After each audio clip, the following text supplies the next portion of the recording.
हा बोला. मी ताडीवाला रोड भागामध्ये राहते. आमच्या इथं भरपूर पेशंट येतात. सगळे काय पैसेवाले नाही, गोरगरीब पण आहे, पण त्यांना हे लोक सहकार्य करत नाहीये.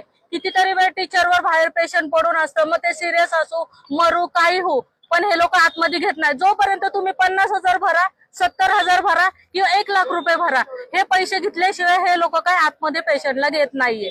तर हे चुकीचं आहे का नाही? मग गोरगरिबांनी जायचं कुठं? आमच्या ताई, तुमचं म्हणणं दुरुस्त आहे आणि योग्य आहे. तुम्ही ज्या तळमळीने म्हणताय ना की ताडीवाला रोड भागात आम्ही राहता, ताडीवाला रोड भागामध्ये आता निवडून आलेले नगरसेवक आहेत ना, यांनी काय बांगड्या घरलेत काय? लोकांना फक्त मतासाठी तुम्ही वापर करता काय? हा, स्थानिक लोकांना आज त्या रुबी हॉल क्लिनिकमध्ये 50,000 70,000 रुपये भरावं लागतं ते ॲडमिशन करण्यासाठी. हा, नगरसेवकांनी का तोंड शिवले गेलेत का? इलेक्शनचा मतांचा वापर करून नगरसेवक झाले. लोकांना सोडलं आता वाऱ्यावर.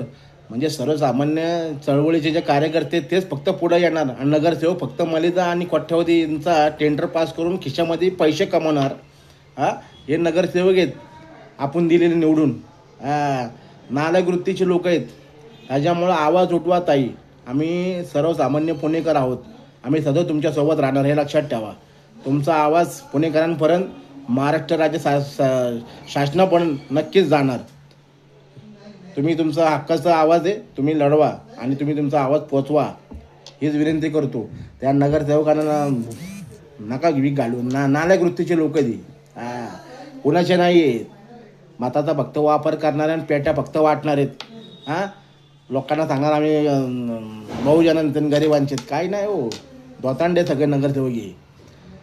अशा लढ्यांना माझा जाहीर पाठिंबा असेल. जय हिंद, जय महाराष्ट्र.